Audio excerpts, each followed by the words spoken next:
ይህ የምጽአቱ አዋጅ ነጋሪ አገልግሎት ወቅታዊና ዕለታዊ ወጎችን በማቅረብ ትንታኔ የምንሰጥበት የተለያዩ እንግዶችንም በመጋበዝ የምናቀርብበት መድረክ ነው። አዘጋጅ ይልቃል አስራት። ሰላም ጤና ይስጥልን ውድ የምጽአቱ አዋጅ ነጋሪ አድማጮቻችን እንዴት ውላችኋል? በዛሬው በማክሰኞ ዕለት ደግሞ የዕለቱን መረጃና መልእክት ይዘን መተናል። ትኩረታችሁ ወደኛ እንዲሆን በትህትና እንጠይቃለን። ዛሬ ላይ እንግዲህ ዓለማችን በምን አይነት ሁኔታ ላይ ትገኛለች፣ አዳሯንስ እንዴት አይነት አዳር አድራለች የሚለውን ፓስተር አለማየሁ መረጃዎችን አሰባስቦ ወደኛ መጥቷል። ስለምትሰጡን እንግዲህ በጎ አስተያየት በእጅጉ እናመሰግናችሁ እንወዳለን። በዚሁ እንድትቀጥሉ እናበረታታለን። እንግዲህ የዓለማችንን ወቅታዊ ጉዳይ ከእግዚአብሔር ቃል በማቆራኘት ፓስተር አለማየሁ ይዞልን መጥቷል። ወደዛው በቀጥታ ይዣችሁ ሄዳለሁ። እስከዚያው ድረስ እንግዲህ መልካም ጊዜ እንዲሆንላችሁ እመኛለሁ። ከዚህ መሸጋገሪያ በኋላ ተመልሰን እንገናኛለን። ፕሮግራሙን እመራላችሁ ይልቃል አስራት ነኝ። መልካም ጊዜ።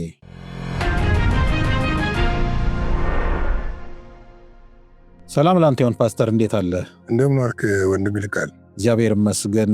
ያው እንግዲህ መግቢያ ላይ ብያለሁ መረጃዎችን አሰባስበን መጥተናል። እስኪ ለአድማጮቻችን አጋራለን። እንግዲህ ሰሞኑን በዓለም ላይ ከፍተኛ የጦርነት ድባብ በየቦታው እየታየ ነው ያለው። ይህ የጦርነት ድባብ ደግሞ ዓለምን ይዞ ሊጠፋ የሚችል እንደሆነ ተመልክቷል። በተለይ ደግሞ በመካከለኛው ምስራቅ ያለው የተለመደ ተደርጎ ሰው እየወሰደ ያለውና እስራኤል ዘመቻ ጌዲዮን ብላ ከጀመረች ጀምሮ እንግዲህ 70% የጋዛን ግዛቶች ወደ መጠቅለል ደርሳለች እና ሐማስ የት እንደተደበቀ አልታወቀም። ለብዙዎች ገርሟቸዋል። ሐማስ ኮሽታ የለም ምን ውስጥ እንደተደበቀ አልታወቀም እና ነገር ግን በዛ አካባቢ ያለው ሰቆቃ በጣም በከፍተኛ ሁኔታ እየጨመረ ነው ያለው። ይሄ እየጨመረ ባለበት ሁኔታ ግን ዓለም አቀፍ ተቃውሞም እጅግ በእስራኤል አበርትቷልና በተለይ ኔታንያሁ ራስ ምታት ሆኖባቸዋል። እኔ አንድ ማስበው ነገር አለ። ምንድነው መሰለ? ዶናልድ ትራምፕና ኔታንያሁ የተነጋገሩትን ያቀዱትን እያደረጉ ነው ባይ። ምንድነው ያሉት? የቤት ስራውን ለእስራኤሎች ሰጠናቸዋል፣ ያው በአረብ ልሳነ ምድር ያው ብለዋል እና ያንን ካናል ለመስራት የተዋበች ከተማ ለመስራት የሚሉትን አደረጉ ይመስላል። ግን የሰው ልጅ ሰቆቃ በጣም በዛ አካባቢ በከፍተኛ ሁኔታ ጨምሮ ነው ያለው። ውጊያውም እየተፋፋመ ነው ያለው። እንግዲህ ከዚህ ጋር የሁቲ አሁንም ከየመን በየቀኑ ሚሳኤሎችን ያስወነጭፋል። እነዚህ የሚወነጭፉት ሚሳኤሎች ደግሞ በቴልአቪቭን ታርጌት ያደረገ ነው። ቴልአቪቭን ብቻ ሳይሆን የወደብ ከተማ የሆነችውን ሃይፋም ሁለቱን ታርጌት ያደረገ ነው። እንግዲህ በትናንትናው ዕለት በጣም ኢላማችንን መተዋል ነው ያሉትና ከ5 ጊዜ በላይ አስወንጭፈዋል።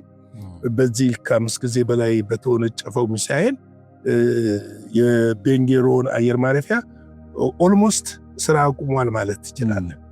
ኦልሞስት ስራ አቁሟል። በተደጋጋሚ ነው እየቀጠቀጠ ያለው። በተደጋጋሚ ነው እያደረገ ያለውና ትንፋሽ እየሰጣቸው አይደለም። ህዝቡ በሚሊዮን የሚቆጠር ህዝብ ነው እንግዲህ ወደ ምሽግ ፍለጋ ሲደበቁ ሲሸሹ ሲራራጡ አላርሞች ኮንቲኒቲ ነው አላርም እያደረጉ ያሉትና ይሄ ሁኔታ እጅግ በጣም አስደንግጧል። እና እስራኤል ደግሞ አሁን በዚህ ሁኔታ ውስጥ በአይረን ዶም መመለስ አልቻለችም። የተወሰነዎቹን ነው እያከሸፈች ያለችው እና ከአይረን ዶም እያመለጠ እየሄደ ነው ያለው፣ ወደዛ እየሄደ ያለ ነውና አስፈሪ ነው። ጥቃትም እየደረሰ ነው ያለው። እንግዲህ በዚህ ሁሉ ውስጥ ግን ሂዝቦላ አድፍጧል። የሚገርም ራሱን እያደራጀ ይመስላል አይደለ? አዎ በዝምታ ራሱን እያደራጀ ይመስላል። የሁቲ ቃል አቀባይ እንዳለው ምንድነው ያ እስራኤል ይህንን ሙሉ ዘመቻ ያለችውን እስክታቆም ድረስ ረፍት በማይሰጥ ሁኔታ የእስራኤልን ከተሞችና የጦር ካምፖች የልማት አውታሮች ማጥቃታችንን እንቀጥላለን ብለዋል። ማጥቃታችንን እንቀጥላለን አናቆምም። እና የሚያስጨንቅ ጊዜና ሰዓት የመጣ ይመስላል እና የሚያስጨንቅ ጊዜና ሰዓት ይመስላል። እንግዲህ የአውሮፓ ህብረት በአስቸኳይ እስራኤል የጋዛን ምድር ለቃ እንድትወጣ እየጠየቀ ነው ያለው። ጦርነቱ እንዲቆም የጋዛ ምድር ለቃ እንድትወጣ ሰብአዊ እርዳታና ድጋፍ ለህዝቡ እንዲገባ ጫና እየፈጠረ ግን ደግሞ እኮ ፓስተር እንደው መንፈሳዊም ድባብ እንድንሰጠው ብዬ ነውና ይሄ ጉዳይ ከሰብአዊነትም ከእንትንም ከፖለቲካውም በላይ ነውና መጽሐፍ ቅዱሳዊም አንደምታ አለው። በመጽሐፍ ቅዱስ 3 ነቢያቶች ስለ ጋዛ ትንቢትን የዛሬ እንግዲህ ከክርስቶስ ልደት በፊት ነው ይህን ትንቢት የተናገሩት እዛ ዘመን ላይ ቁጭ ብሎ ማለት ነው። አንደኛው አሞጽ ነው፣ ሁለተኛው ዘካርያስ ነው፣ ሶስተኛው ደግሞ ሶፎንያስ ነው። እና በተለይ አሞጽ ጋዛ እንደምትበረበር አዳራሾቿንም እሳት እንደሚበላ ሁሉ ጭምር ትንቢትን ተናግሯልና አሁን ከዚህ አንጻር ከመጽሐፍ ቅዱስ የትንቢት ዳራ እንዴት ነው ሊፈተሽ የሚችለው? ያው መቅረት አይችልም መቼም ትንቢት ስለሆነ እና አንዳንድ አድማጮች ምናልባት ይህንንም ግምት ውስጥ አስገብተው ኦፍ ኮርስ ያሳዝናል ስለሚጠፉት ሕፃናት ስለሚወድመው ውድመት፣ ግን እግዚአብሔር ቃል ላይ ስላለ እንዴት ይታያል ይሄ? ልክ ነህ። ይህን ከዚህ በፊት እኮ እኛ በስፋት ሰርተንበታል። ጋዛ እንደምትበረበርና አውድማ እንደምትሆን በስፋት ሰርተንበታል። ትንቢቱ ፍጻሜ ሲመጣ የሚመልሰው ምንም ነገር የለም። ተቃውሞም አይመልሰውም፣ ድጋፍም አያስቆመው። ገብቶሃል? አሁን እየሆነ ያለው ምንድን ነው? የእግዚአብሔር ቃል ያለው ነገር ምን እየሆነ ነው ያለው? እየተፈጸመ ነው ያለው። እየተፈጸመ እየተከናወነ ያለበት ሁኔታ ነው ያለውና ይሄን ነገር በደንብ ልብ ብለን ልናይ የሚያስፈልግ ጊዜ ይመስለኛል። እንግዲህ ምንድነው አሁን በዚህ በኢየሩሳሌም ያለው ነገር በኢየሩሳሌም ላይ አሁን ትልቁ እኮ ጠቡ ምን መሰለ ወንድም ይልካል፣ በኢየሩሳሌም ላይ እኮ ነው ጠቡ። ትልቁ ጠብ በኢየሩሳሌም ላይ ባለው ሁኔታ ነው። ስለዚህ ኢየሩሳሌም ምስራቅ ኢየሩሳሌም የፍልስጤም ትሁን አትሁን ነው። አሁን ደግሞ ምንድነው አውሮፓውያኖች ይዘው የተነሱት ሐሳብ እስራኤልን ያስደነገጠ ሐሳብ ነው ይዘው የተነሱት። ይህ እንደሚሆን እኮ እኛ ከዚህ በፊት ተነጋግረናል። ይህ እንደሚሆን ለምንድነው ይሄን የሆነው?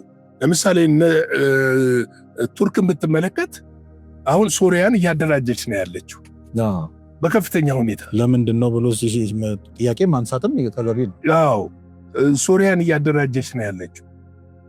ደማስቆ የፈራረሰች ከተማ ነች። ኦልሞስት እየተገነባችም አይደለችም።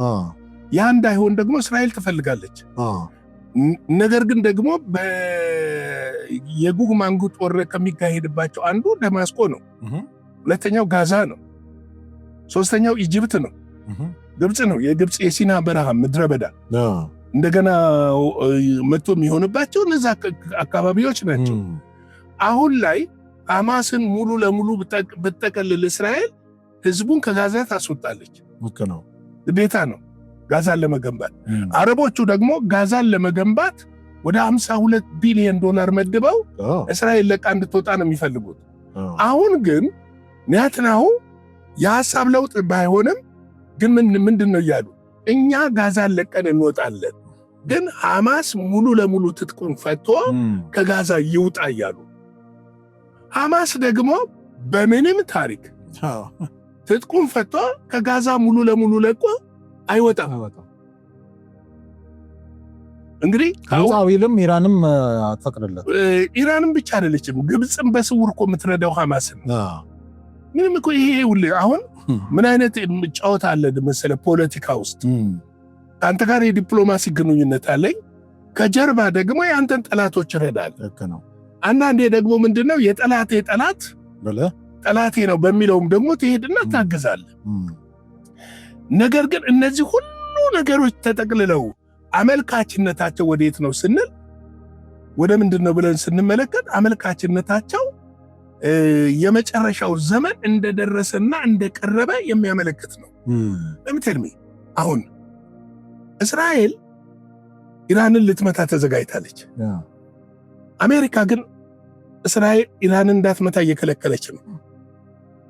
አሜሪካ ደግሞ አሁን ድርድሩ በየጊዜው እያለች ያለችው ምንድነው በጥሩ ሁኔታ ላይ ሄዷል ብላለች። እንግዲህ ቅዳሜ ላይ ድርድር ነበራቸው፣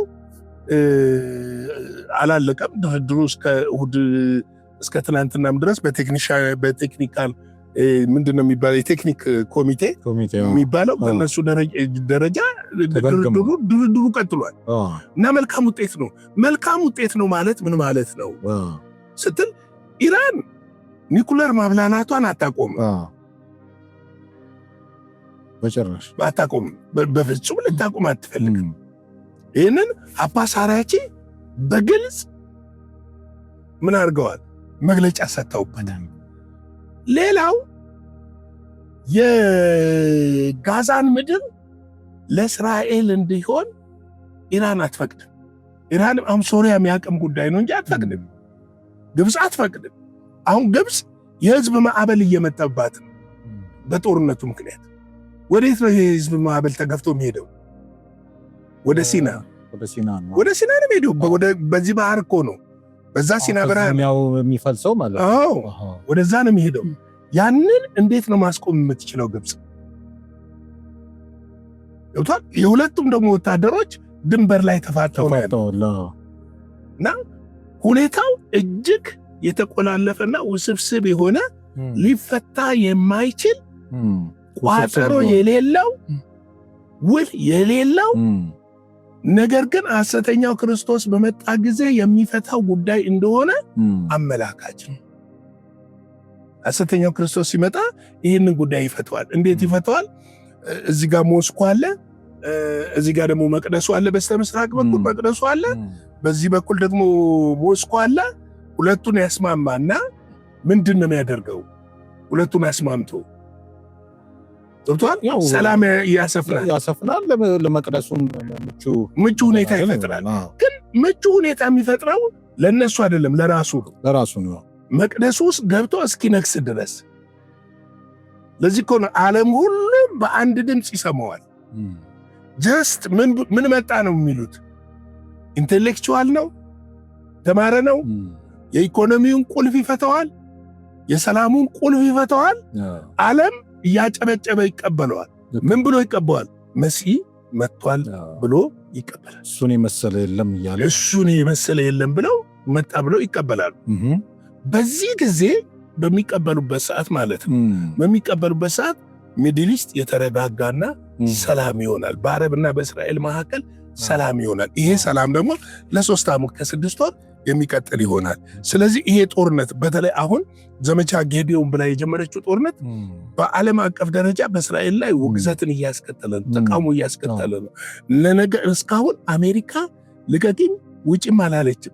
ያለችው ምንድነው? ሰብአዊ ድጋፍና ሰብአዊ መብት ይጠበቅ ነው። ይሄም ሾርኒ ይመስላል። ለምን መሰለ? እነሱ ተነጋግረው ጨርሰውታል። የጋዛን ጉዳይ የቤት ስራ ለእስራኤል ሰጠናል ካሉ እስራኤል እየደገፉ ነው ማለት ነው። እንግሊዝ ግን በኃይለኛው ተቃውሞ አውሮፓዎችን እያስተባበረች በእስራኤል ላይ ተቃውሞዋን ቀጥላለች። እንደው ወደ መልእክት ከመሄድ በፊት ይሄ ነገር እንደው ባጭሩ እንደተመልስልኝ አንደምታው የጦርነቱ ዓላማ በእኔ እምነት ሃይማኖታዊ ጦርነት ነው ብዬ ነው ማምነው።